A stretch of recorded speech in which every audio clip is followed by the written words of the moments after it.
할렐루야. 사랑하는 대강의 가족 여러분, 오늘 하루도 하나님의 말씀과 동행하는 삶이 되길 소망합니다. 오늘 함께 나눌 하나님의 말씀은 다니엘 10장 10절에서 14절 말씀입니다. 한 손이 있어 나를 어루만지기로 내가 떨었더니 그가 내 무릎과 손바닥이 땅에 닿게 일으키고 내게 이르되 큰 은총을 받은 사람 다니엘아, 내가 내게 이르는 말을 깨닫고 일어서라. 내가 내게 보내심을 받았느니라 하더라. 그가 내게 이 말을 한 후에 내가 떨며 일어서니 그가 내게 이르되 다니엘아, 두려워하지 말라. 내가 깨달으려 하여 내 하나님 앞에 스스로 겸비하게 하기로 결심하던 첫날부터 내 말이 응답받았으므로 내가 내 말로 말미암아 왔느니라. 그런데 바사 왕국의 군주가 21일 동안 나를 막았으므로 내가 거기 바사 왕국의 왕들과 함께 머물러 있더니 가장 높은 군주 중 하나인 미가엘이 와서 나를 도와주므로 이제 내가 마지막 날에 내 백성이 당할 일을 내게 깨닫게 하러 왔노라. 이는 이 환상이 오랜 후의 일임이라 하더라. 아멘. 이 영적인 현상은 참으로 신비롭습니다.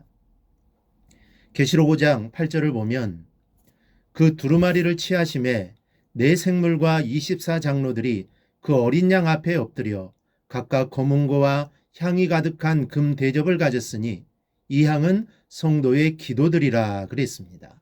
여기서 대접이라는 것은 구약시대 회막이나 성전에서 제사에 쓸 불이나 향득과 같은 것들을 담는 데 사용하던 기구입니다.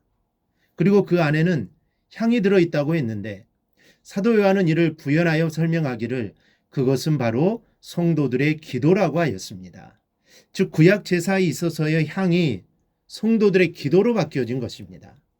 구약 제사에 있어서 가장 중요한 재료의 하나인 향이 성도의 기도로 바뀌어졌다는 이 사실은 오늘 우리에게 대단히 중요한 교훈을 말씀해 줍니다. 왜냐하면 제사란 하나님께 영광 돌리는 일에 있어 가장 중요한 것인데 바로 여기에 성도의 기도가 절대적인 요소라는 것을 의미하기 때문입니다. 그리고 이는 성도의 기도가 하나님과 가장 가까운 곳에서 찬양드리는 존재인 네 생물과 24장로들의 손에 그것도 귀한 금대접에 들려 있음을 보아 너무나 분명한 것입니다. 따라서 우주 만물에 있는 모든 피조물, 특히 인간을 지으신 목적이 바로 하나님께 영광 돌리는 것임을 기억한다면 실로 기도드리는 일이 얼마나 중요한 것인가를 우리가 다시 한번 발견할 수 있습니다.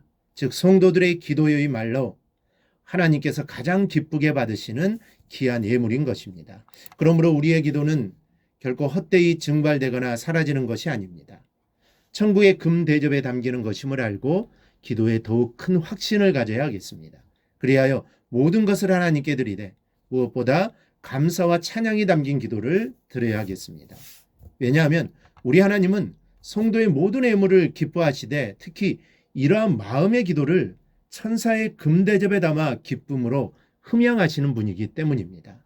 이렇듯 성도가 기도할 때 우리의 눈에는 보이지 않고 대수롭지 않은 것 같아도 영적인 현상은 어마어마한 현상이 벌어지고 있다는 사실을 깨닫게 됩니다. 오늘 우리가 드리는 이 예배가 눈에 보이는 것은 없어도 지금 이 순간에도 여러분의 예배와 찬송과 기도를 천사들이 금향로에 담아 보좌로 가져가는 줄 믿습니다. 광야에서 야곱이 돌베개하고 잠을 잘 때 하늘의 문이 열리고 천사가 오르락 내리락 했던 것처럼 지금 이 시간도 하늘의 문이 활짝 열려 있고 천사들이 오르락 내리락 하는 역사가 있는 줄 믿으시기 바랍니다. 오늘 본 말씀을 보면서 우리는 영적인 전쟁을 다시 한번 실감하게 됩니다. 다니엘이 식음을 전폐하고 21일 동안 슬피 울며 기도를 드렸습니다.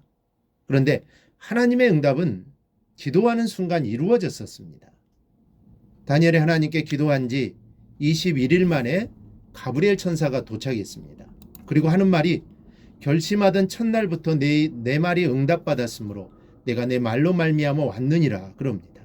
이 천사의 말에 의하면 다니엘이 기도하던 첫날부터 하나님이 들으셨다는 것입니다. 사실 응답은 이날 이루어진 것입니다.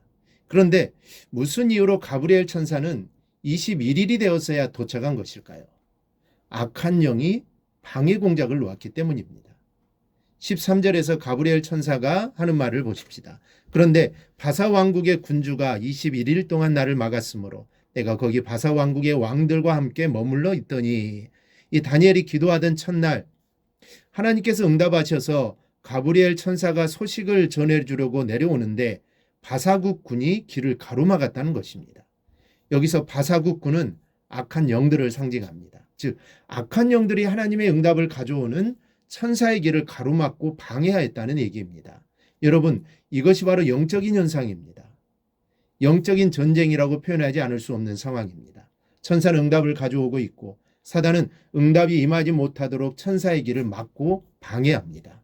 가브리엘 천사는 바사국 군들의 방해 공작으로 무려 21일 동안이나 지체하게 되었습니다. 그런데 그때 미가엘 천사가 달려와 도와주었습니다. 13절 하반절에 가장 높은 군주 중 하나인 미가엘이 와서 나를 도와주므로, 군대 장관인 미가엘 천사가 달려와서 가브리엘 천사를 도와주었다는 것입니다. 그래서 21일 만에 다니엘에게 도착하게 되었다는 것입니다.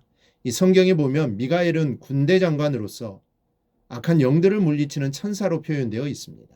그리고 가브리엘은 좋은 소식, 이 복된 소식을 전해주는 천사장으로 표현되어 있습니다. 가브리엘은 마리아와 사가랴에게 나타나 기쁨의 소식을 전해준 바 있습니다. 여러분, 정말로 신비롭지 않습니까? 우리의 눈에는 보이지 않지만 영적으로 벌어지는 이 놀라운 사건들을 결코 가볍게 여기지 않기를 바랍니다. 지금 여러분이 드리는 이 예배도, 여러분의 기도와 찬송도 영적으로 놀라운 역사를 일으키고 있다는 것을 믿으시기 바랍니다. 그리고 더욱더 힘을 다해 기도할 수 있기를 주님의 이름으로 축원합니다. 바로 여러분의 이 기도가 헛되지 아니하고 하나님 보호자를 움직이는 능력의 기도가 될 줄 믿습니다. 이런 확신을 가지고 하루하루 살아가기를, 또 기도함으로 나아가기를 주님의 이름으로 축원합니다. 오늘 묵상한 말씀을 굳게 잡고 삶으로 실천하며 살아내는 대강의 모든 성도들이 되기를 축복합니다.